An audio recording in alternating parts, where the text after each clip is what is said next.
Hello दोस्तों, welcome to एक्जियन classes. दोस्तों, आज हम आपके लिए मोस्ट इम्पॉर्टेंट जियोमेट्री के कुछ फार्मूले लेके आए हैं जो आने वाले एग्ज़ाम जो CBT 2 लेवल 2, 3 और 5 के होने वाले हैं उनके लिए ये फार्मूले बहुत ही हेल्पफुल होंगे। बहुत ही इम्पॉर्टेंट फार्मूले हैं। ये वो फार्मूले नहीं है जो आपको जनरली लर्न होते हैं। ये ऐसे फार्मूले हैं जिनसे क्वेश्चंस आते हैं और अक्सर स्टूडेंट ऐसे क्वेश्चंस को लीव करके आता है, क्योंकि इसके लिए कोई अलग से फार्मूला या कोई अलग से ट्रिक नहीं होती है, ना ही कोई कैलकुलेशन होता है। तो लास्ट मिनट रिवीजन में हम लोग इंपॉर्टेंट फार्मूले डिस्कस करेंगे जियोमेट्री के। बट इससे भी पहले चैनल पे पहली बार हैं तो सब्सक्राइब कर लीजिएगा, दोस्तों के साथ शेयर जरूर कीजिए। अगर आप भी गवर्नमेंट एग्ज़ाम्स की तैयारी कर रहे हैं तो आपके लिए टेक्स्ट बुक एक बेस्ट ऑप्शन हो सकता है सभी एग्ज़ाम्स के लिए, ऑनलाइन टेस्ट सीरीज़ के लिए। इसमें बेसिकली आपको मिलता क्या है, 70+ गवर्नमेंट एग्ज़ाम्स, स्टेट गवर्नमेंट और सेंट्रल गवर्नमेंट एग्ज़ाम्स यहाँ पे कवर किए जाते हैं, जहाँ पे आपको टेस्ट सीरीज़ मिलती है, आपको ऑनलाइन लर्निंग क्लासेस भी मिलेंगी, ठीक है। और इसके लिए आपको सिंपली करना ये है कि आप अगर डायरेक्ट प्ले स्टोर से डाउनलोड करते हैं तो आप ये कूपन इस्तेमाल करेंगे तो आपको 10% ऑफ मिलेगा।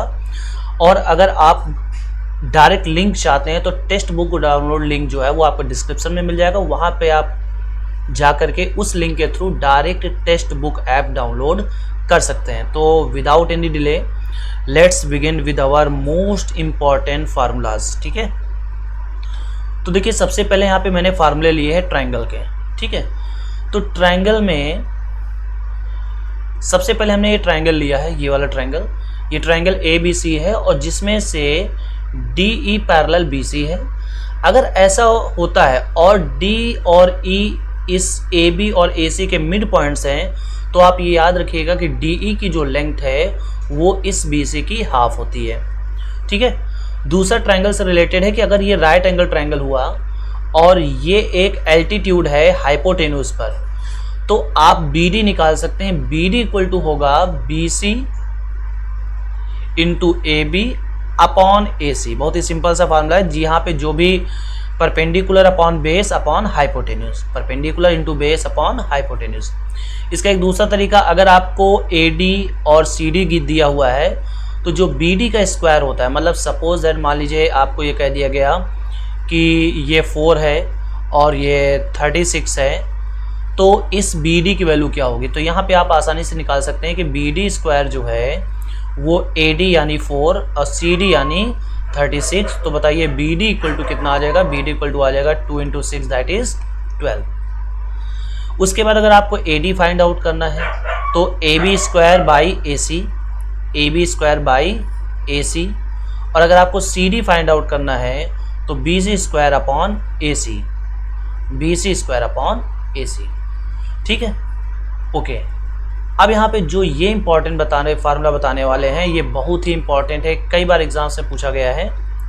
देखिए, इसमें ये कहा गया कि अगर दो ट्रायंगल सिमिलर होते हैं, अगर दो triangle let's say triangle ABC और ट्रायंगल PQR सिमिलर हैं, तो उनके एरिया का जो रेशियो होगा वो करस्पॉन्डिंग साइड के रेशियो के स्क्वायर के इक्वल होगा। मतलब ये सपोज दैट आपका इसका एरिया दिया हुआ है 64, इसका एरिया पूछा हुआ है और इसकी ये साइड मान लीजिए 4 है और इसकी ये साइड मान लीजिए 6 है।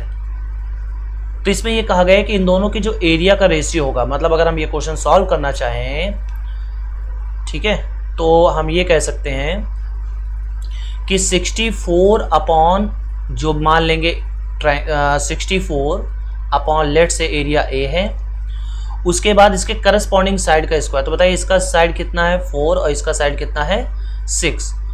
तो यहाँ पे आ जाएगा 4 अपॉन 6 का स्क्वायर। तो फाइनली यहाँ पे कितना आएगा 64 upon A equal to 16 upon 36। ये इससे 4 टाइम्स कैंसिल आउट हो जाएगा, तो A इक्वल टू कितना आएगा 144 मीटर स्क्वायर। यानी इस वाले ट्रायंगल का जो एरिया आएगा वो आएगा 144 मीटर स्क्वायर। अगर हम पेरीमीटर की बात करें तो यहाँ पेरीमीटर का जो रेशियो होगा वो करस्पॉन्डिंग साइड के रेशियो के बराबर होगा, ना कि उसके स्क्वायर के। तो ये फार्मूला आप मोस्ट इंपॉर्टेंट मार्क कीजिएगा, कई बार इससे रिलेटेड क्वेश्चंस पूछा गया है। अब यहाँ पे कुछ और क्वेश्चंस लेते हैं। जैसे मान लीजिए सपोज दैट ये एक ट्रायंगल है जिसमें एक इन सर्किल बना हुआ है और एक आउटर सर्किल बना हुआ है। तो अगर आपको इन सर्किल का रेडियस बताना है कि ये इन सर्किल का रेडियस क्या होगा, तो वो होगा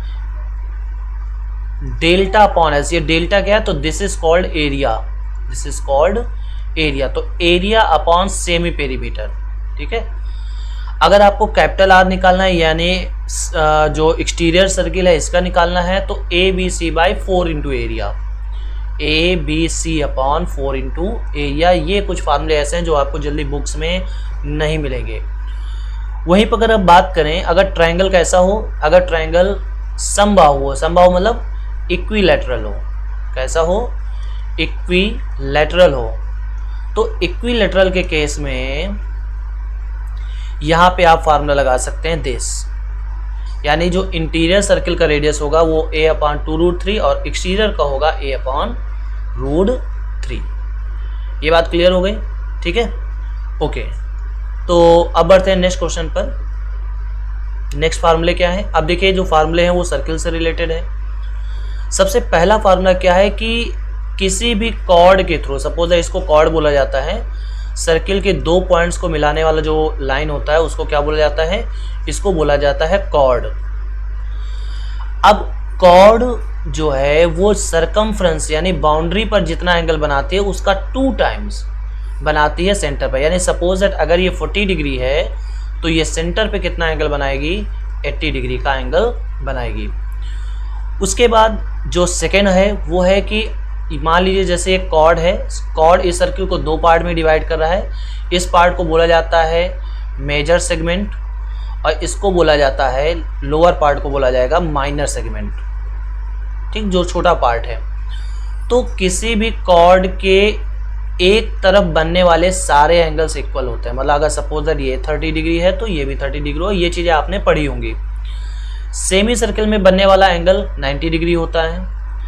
अब जो मोस्ट इंपॉर्टेंट फार्मूला जो मैं आपको बताने वाला हूं वो ये है, ठीक। इसमें क्या बताया गया है कि सपोज दैट अगर किसी पर्टिकुलर एक्सटीरियर पॉइंट से 2 लाइन किसी सर्किल को बाइसेक्ट करते हैं 2 पॉइंट पे, तो उस केस में इनके बीच में जो रिलेशन होगा वो होगा PA इंटू PB, ठीक है, PA into PB equal to PC into PD, PA into PB equal to PC into PD, ये आपको याद रखना है। लेकिन अगर ये इसमें से कोई एक टेंजेंट इसको पूरा इंटरसेक्ट ना करे बल्कि किसी पॉइंट पे केवल टच करे, तो उस केस में आपको याद रखना है कि PQ का स्क्वायर मतलब इसी का square equal to PA into PB, PA into PB। Clear है, ये फार्मूला, ये मोस्ट इंपॉर्टेंट फार्मूला है, कई बार एग्जाम्स में इस रिलेटेड क्वेश्चन आया है। अब हम आगे बात करते हैं कुछ और सर्किल के पॉइंट्स को लेकर के। सबसे पहला कि किसी सेंटर से अगर किसी कॉर्ड पर हम परपेंडिकुलर ड्रॉ करेंगे तो ये कॉर्ड को बाइसेक्ट करता है। दैट मीन्स अगर इसकी पूरी लेंथ 16 है तो फिर ये 8 में ये ब्रेक हो जाएगा। उसके बाद अगला ये फिगर है, ये बताता है कि टेंजेंट जो है वो इस रेडियस पर परपेंडिकुलर होता है यानी 90 डिग्री होता है और ये एक साइक्लिक क्वाड्रिलेटरल है। इंपॉर्टेंट है, मोस्ट इंपॉर्टेंट पॉइंट है, इससे कई बार क्वेश्चन पूछा गया है कि ABCD is a cyclic quadrilateral यानी एक चक्रीय चतुर्भुज है। कैसा चतुर्भुज है, चक्रीय चतुर्भुज है। तो उस केस में पहली चीज आपको याद रखनी है कि इनके अपोजिट एंगल का सम कितना होता है, 180 डिग्री होता है। मतलब अगर हम यहाँ पे नेमिंग कर दें, लेट्स से ये 1 है, ये 2 है, ये 3 है और ये वाला एंगल 4 है, तो हम ये कह सकते हैं कि एंगल 1 प्लस एंगल 2 ये भी 180 होगा और एंगल 3 प्लस एंगल 4 ये भी कितना होगा, 180 डिग्री। साथ ही इसका जो एक्सटीरियर एंगल होगा वो अपोजिट एंगल के इक्वल होता है, ये भी आपको याद रखना है, ठीक है, ओके। अच्छा, यहाँ पे एक और चीज बात याद रखनी है, समझिएगा ध्यान से। ये जो यहाँ पे साइक्लिक क्वाड्रिलेटरल दिया हुआ है ये भी आपको याद रखना है कि जो एडजेसेंट साइड का प्रोडक्ट होता है यानी AB into BC this equal to CD into DA। अभी हाल ही में एक एग्जाम में इसको पूछा भी गया था जिसमें कि 3 साइड दी हुई थी और चौथी साइड के बारे में पूछा गया था। तो हमें याद रखना है कि किसी भी साइक्लिक क्वाड्रिलेटरल में जो एडजेसेंट साइड का प्रोडक्ट होता है वो अपोजिट एडजेसेंट साइड के प्रोडक्ट के बराबर होता है। मतलब AB into BC equal to C D into D ए।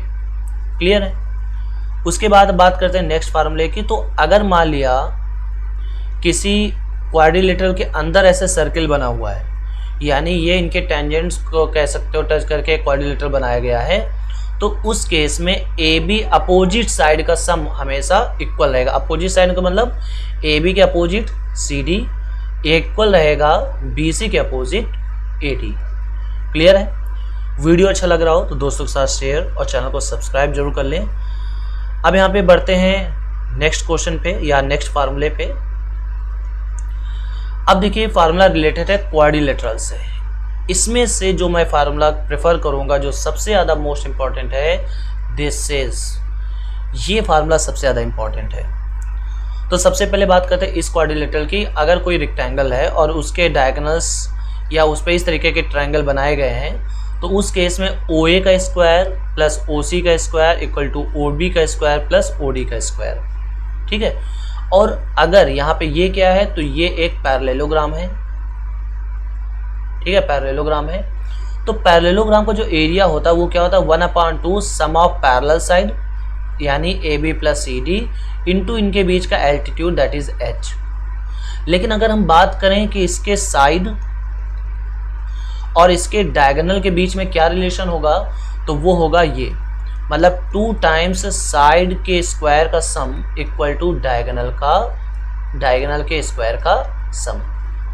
अब बताइए यहाँ पे जब रोम्बस की बात करते हैं तो एक पैरेललोग्राम और एक रोम्बस में क्या अंतर होता है कि इसकी ऑल साइड इक्वल होती है। जब ऑल साइड इक्वल होगी तो बताइए यहाँ पे हम ये कह सकते हैं कि 2 into 2a square equal to, बताइए इसके डायगोनल लेकिन इक्वल नहीं होते, यानी d1 स्क्वायर प्लस, ठीक है यहाँ पे लिखे दे रहे हैं 2 into 2a square equal to d1 square plus d2 square, यानी हम कह सकते हैं 4a square equal to d1 square plus d2 square. देखिए ये बहुत ही ज़्यादा इंपॉर्टेंट क्वेश्चन है, ये वाला फार्मूला बहुत ही ज़्यादा इंपॉर्टेंट है, क्योंकि आपसे ऐसा कह सकते हैं कि किसी रोम्बस की साइड 10 सेंटीमीटर है, उनमें से एक डायगोनल 5 सेंटीमीटर का हो तो दूसरा डायगोनल बताओ।